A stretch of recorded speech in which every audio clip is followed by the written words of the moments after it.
So today, as Felicia mentioned, the topic is launching to adulthood. It is a hot topic, and I think in the context of COVID, it has gotten, there are different issues, and I'm going to try to hit on some of those today, and some of the things we'll talk about are really just about launching in general. Oh, for some reason, okay, so I am a marriage and family therapist. I have offices in Stamford and Westport, and I work with a partner. We both see clients. People often ask me what the difference is between a psychologist and a marriage and family therapist and a social worker. And the main difference is that we're trained as what we call systems therapists, which is one of the reasons why this topic is really relevant. So when we're looking or speaking with a client and looking at the issues that they're facing, it's less about focusing on the deep, dark past and exploring. We do touch on obviously how we all grew up in our childhoods and things like that, but it's really about why we're stuck right now and how the environment that we are in, our family environment, our couple environment, even our work environments affect the decisions we're making and how we're making them. And when one person makes a change, it affects everybody in that system. So we're always looking at how to interact on the whole and how to shift the pattern of how people are interacting. What that means is we work with a lot of couples and families. We work with individuals as well. When we're working with individuals, like we work with a lot of young adults, we're also looking at whatever is going on in the context of your environment. So your home environment, your college environment, your work environment, and how you can change the way things are working by changing the things that you do, and that affects the people around you. We see clients in person. We also see clients via teletherapy thanks to COVID, and we still do that, and we do a mix of both as well. And both my partner and I are moms of teens. She is a mom of a college student. So launching is something we spend a lot of time with young adults. Spend a lot of time with families with young adults. I don't work a lot with younger kids at all. So almost all of our clients are families of young adults or adults who are launched and dealing with their own issues, like couples issues. So we'll start with specific challenges that often when someone's sitting in our office, it's often because there's something going on. So they're stuck. In the context of COVID, people are stuck for specific reasons. One of the main reasons is logistical. So what launching looked like before has looked a little bit different in COVID. So kids were at college, kids were back home from college, kids were graduated from college and planning to get a job. Logistics with contact tracing and things closing, jobs taken away, jobs not existing. Logistics have been an enormous component of how COVID has affected young adults launching. Financial, there are additional financial stresses. So there are many families who we're working with where there were young adults who were going to be moving out of the house to somewhere else and working, and because either the jobs don't exist or financial constraints of the family or of the individual who's launching, we found that a lot of young adults are back at home. COVID, which we started to address before, Felicia's also created some mental health struggles, some being seen more now than before. You know, a lot of us have really just been getting through, worrying about always getting sick or how we're going to affect other people if we're getting them sick, having plans that are shifted and changed, not being able to interact with a peer group or with a support group as much as we had in the past, obviously creates more anxiety. Some depression, some substance struggles. Those are things that really do play into launching in a lot of ways. So it's important not to ignore them. Building a career, generational expectations. This is something that exists with or without COVID. But one of the things that we find when we are in our office with a young adult or with a family of young adults is that generational expectations of what a career looks like can be different. In my generation, people got jobs out of college that made money. With rising generations, it's become much more important to be tied to, Felicia, it's very appropriate to what you were saying about social responsibility. But social responsibility and a passion for what you do is something that many young adults are thinking about when they're thinking about building their career. And this is something that can be harder to navigate with parents and with that generation as they make decisions about moving forward. So we can talk about how that discussion can be had more easily. COVID has introduced some constraints, which I alluded to, and just there are fewer jobs. There are different types of jobs. People have had to change the ideas of what they thought they would do as they move forward.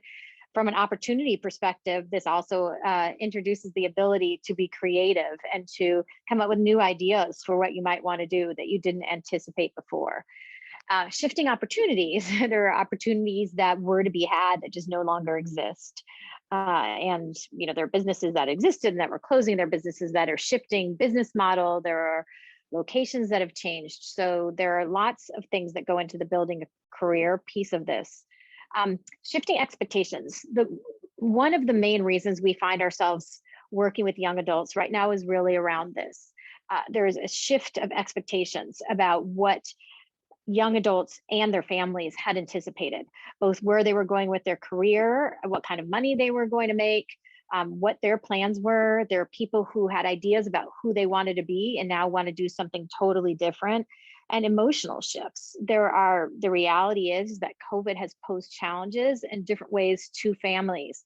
And young adults have found themselves in positions either to need more emotional support on their own or to feel that their family needs emotional support, and it changes the way that people are interacting. There also realistically has been loss. I mean, people have lost family members and people that they know. So the emotional components of what everyone thought their life would look like right now versus where they're at is a reality. Something that always comes up, whether during COVID or not, is balancing independence. This is really at the crux of when you're launching to adulthood, and parents helping young adults launch and young adults doing it on their own is how do you balance independence, especially if you're back living at home or if you're not as financially independent as you hoped. What kind of financial responsibility can be allocated, whether you're living on your own or you're not? And if you're back at home, what kind of definition of roles needs to exist? So what does it mean to be an adult living in a house with other adults versus being a kid living in a house with other adults? It's really shifted and confused a lot of the roles and boundaries that families have been experiencing. And the last bullet, parenting with stress. This is something as parents that we're aware of, but also as kids who have become adults and are moving towards adulthood. COVID is indiscriminate and everybody has really suffered, and there's a lot of stress to go around. So many young adults have not seen their parents manage this type of stress. There are people who have lost jobs. There are people who are struggling to keep businesses afloat. There are financial challenges that have been different. There are parents that are taking care of grandparents in unanticipated ways. There's lots of stress to go around, and that really can affect the launching process as well. So these are, when we're sitting in our office talking to people, these are really the challenges, the types of challenges that we see in working with clients. So more important than talking about the challenges is addressing what we can do about this. And so we try to summarize this into things that we see with almost all clients as we address how you can support either yourself as a young adult or support your children in moving forward to being adults in the right way. So the first thing is creating structure. It's been hard to create structure in the last year because things that we do regularly, whether that's getting up and going to work or going to the gym or interviewing with people or networking, has been done in a very different way. It's either these opportunities were not to be had. Some things were taken away from us, like being able to go to a physical gym, being able to meet face to face and network, being able to interview. So things are starting to shift.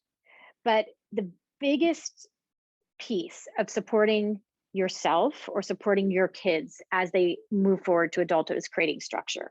So even in an environment where there's been an enormous lack of structure, it's creating a schedule, It's creating rules.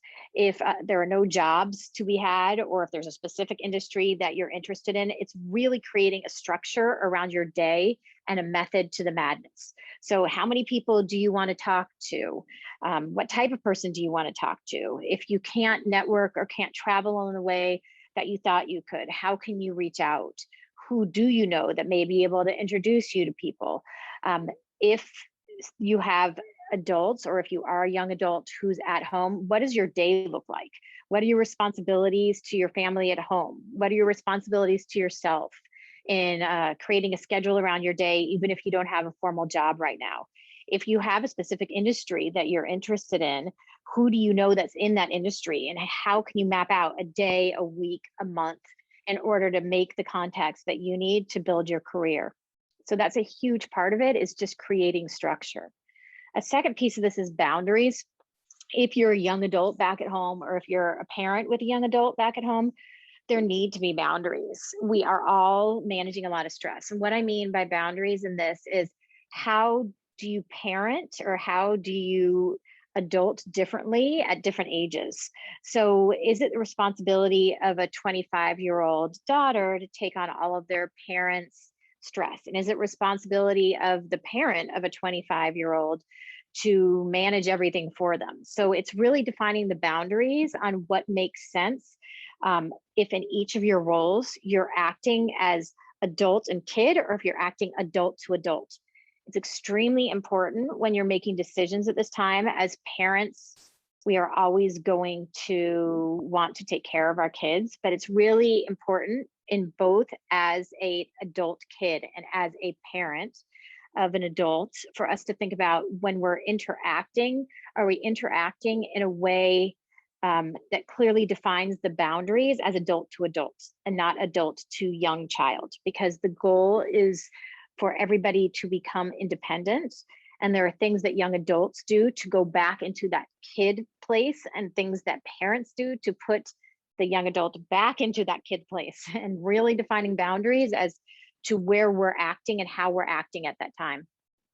You know, if you're a parent, parenting cohesively is really important. If you're a young adult, then understanding why this is important is, not everybody has to agree on where and what the independence of their young adult looks like, but there needs to be clear direction. So there needs to be support from both people. And if you're parenting together, even if you don't agree on all the specifics, there has to be cohesive support. If there are rifts because of stress, because of things that every couple manages, that makes it harder for anybody to launch successfully. It's hard to be independent when you're worried about what's going on at home. So it's really important to come together as parents and represent what you believe in, who you are cohesively, even if not every detail you agree to. The overall message is that we will support you in this way that we've agreed, whether it's how much money, whether it's in the type of career you want to choose. But if there's a rift, that's going to prevent launching successfully. And that's always important to think about. It goes to the next point, which is address adult issues. Look, these are hard times, even without COVID. Couples therapists exist for a reason. So if you are a couple and you're experiencing stress, it's important to experience that stress on your own, or on your own with your own support group, or on your own with a therapist. If you're turning to your adult child to solve or help vent or to be on your side, that will absolutely get in the way of anybody moving towards independence or adulthood. Because as kids, and even as adult kids, we are always going to want to help our household stay together. And if we think being there is a way to help it stay together, that's not going to behoove anybody. So when I say address adult issues, is, really address if you're stressed about aging parents, if you're having problems as a couple, those are things that are really important for you to address as adults and not on your kids who are becoming adults. Defining and shifting roles. As people, this can be if you're living in the same house, but it can also be if you're in different locations. But let's take the example of being back in the same house. Right now, I'm working with a lot of clients who are 22 and had first seen themselves working for a law firm in Manhattan after they graduate. And that just has not happened for many reasons. But in the household, there has to be a shift in the definition of their role. So their role as a 17-year-old in the house is different than their role as a 22-year-old in the house. And there's not any right or wrong as to what those roles should be, but there has to be clarity in what the responsibilities of living in the house are. For example, if they're going to be using a car that's a family car, there could be an agreement to take care of gas or take care of insurance. These are just different ways that families navigate this. If they're things that need to be taken care of, or shopping that needs to be done, whose money is being used to shop for groceries, is there help with meal preparation? There's no right or wrong. It's just that these roles have to be very clearly defined, because if you have a young adult living at home who's living a kid role, it works directly against moving towards adulthood.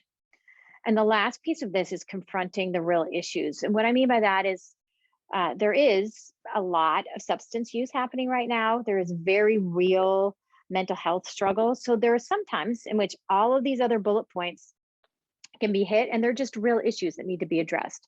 So there are instances in which substance abuse needs to be addressed, and that's a really hard thing to be addressed.